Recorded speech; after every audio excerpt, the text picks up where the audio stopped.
What's up, Lakers Nation? It's your boy, and today we've got something massive to talk about.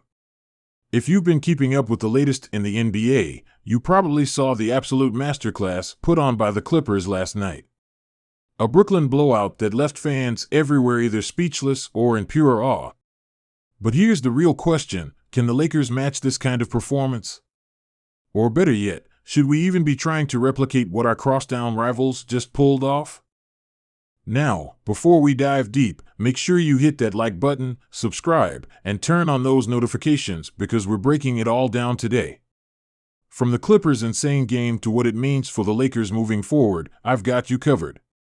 And trust me, you're not going to want to miss this. Let's get right into it. So let's start with what happened in Brooklyn. The Clippers didn't just beat the Nets, they absolutely dismantled them. We're talking about precision offense, lockdown defense, and an energy level that screamed, "We're here to dominate." Kawhi Leonard was in vintage form, looking as efficient and unstoppable as ever. Paul George? Ice cold, but in the best way possible. He hit dagger after dagger, making it clear this team means business. And then there's the role players. Norman Powell, Bones Highland, even Ivica Zubac, they all stepped up in a way that makes you think this team is deeper than anyone gave them credit for. Here's the thing, though, this wasn't just about individual performances. The Clippers were playing like a team on a mission. Their ball movement was crisp, their rotations on defense were seamless, and they completely out-hustled the Nets on both ends of the floor. It was the kind of performance that makes you pause and wonder, is this team a legit threat for the title this season? But for us Lakers fans, it also raises another question: how do we stack up against this version of the Clippers? Because let's be real, the Clippers have always been that team in LA, trying to prove they belong on the same level as the Lakers. And while we've got the history, the banners, and the fan base to back it up, games like this remind us that the NBA is all about what you're doing now. So, where does that leave us? First off, let's talk about where the Lakers stand right now. We've seen flashes of brilliance this season. LeBron James continues to defy Father Time, putting up numbers that make you wonder if the man's even human. Anthony Davis, when healthy and locked in, is a two-way monster capable of dominating any team in the league. But here's the issue: consistency. We've had games where everything clicks, where the Lakers look like legitimate contenders, but we've also had nights where it feels like the chemistry just isn't there. One thing the Clippers proved in their blowout win is that depth matters. They didn't just rely on their stars, they got major contributions from everyone who stepped on the floor. That's an area where the Lakers have struggled at times. Sure, guys like Austin Reeves and D'Angelo Russell have stepped up, but can we count on them to deliver consistently against the league's best teams? And what about our bench? Rui Hachimura, Christian Wood, and Cam Reddish have had their moments, but are those moments enough to get us over the hump in a tight playoff series? Now, let's look at the timing of this signing. The Lakers are currently in the thick of the playoff race, and every game matters. Adding Jemison to the roster at this point in the season is a calculated risk, but it's one that could pay off. The Lakers front office has shown they're not afraid to make bold moves to improve the team, and this signing is a testament to that. Jemison doesn't just fill a roster spot, he fills a need. With the playoffs around the corner, having a guy like him who's hungry to prove himself could be exactly what the Lakers need to gain an edge. Of course, there are questions about how quickly Jemison can adapt to the NBA game. Transitioning from the G League to the NBA is no small task, and the speed and physicality of the league can be overwhelming for some players. However, Jemison's work ethic and attitude suggest he's ready for the challenge. If he can focus on playing to his strengths and staying within his role, there's no reason he can't make an impact right away. Let's not forget the ripple effect this signing could have on the rest of the roster. Adding Jemison gives head coach Darvin Ham more flexibility with his lineups.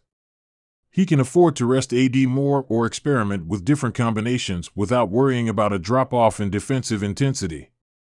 It also takes some pressure off other big men like Christian Wood, allowing them to focus more on their offensive roles. Depth is everything in the playoffs, and the Lakers just got a little deeper with this signing. Another key factor is defense.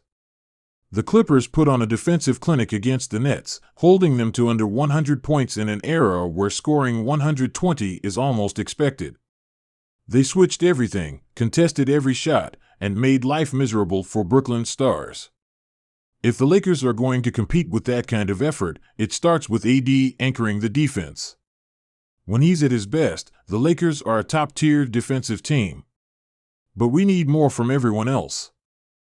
Transition defense, closing out on shooters, protecting the paint, it has to be a full team effort. Now, let's not act like the Lakers don't have their own strengths. For one, we've got LeBron. At this stage of his career, he's more than just a player, he's a basketball savant who can control the game with his mind as much as his body. His leadership on the court is unmatched, and when the game is on the line, there's no one you'd rather have with the ball in their hands. And then there's AD.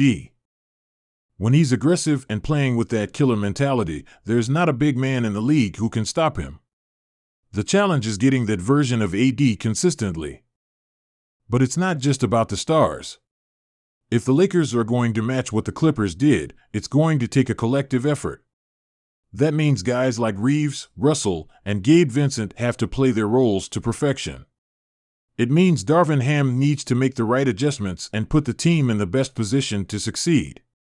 And it means playing with a sense of urgency every single night, not just when the spotlight is on. So, can the Lakers match the Clippers' stunning win? On paper, the answer is yes. The talent is there, the experience is there, and the hunger is there. But games aren't played on paper. It's going to take effort, execution, and maybe a little bit of luck. The Clippers sent a message with their performance in Brooklyn, and now it's up to the Lakers to respond. But here's the bigger picture. Does it even matter if we match the Clippers' win? At the end of the day, the goal isn't to outshine the Clippers in the regular season. The goal is to bring another championship banner to Crypto.com Arena. Everything else is just noise. So while it's fun to talk about and debate, the real focus should be on building towards something bigger.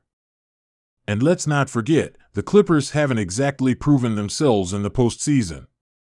For all their regular season success, they've yet to make a deep playoff run with this core. Meanwhile, the Lakers have a recent championship to their name, and we know what it takes to win when it matters most. So while we respect what the Clippers did, let's not lose sight of the bigger picture. All right, Lakers Nation, now it's your turn. Do you think the Lakers can match the Clippers' stunning win? And what do you think we need to improve to get to that level? Drop your thoughts in the comments below. And as always, if you enjoyed this video, don't forget to like, subscribe, and share it with your fellow Lakers fans.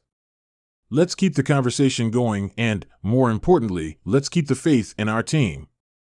Until next time, stay locked in and go Lakers.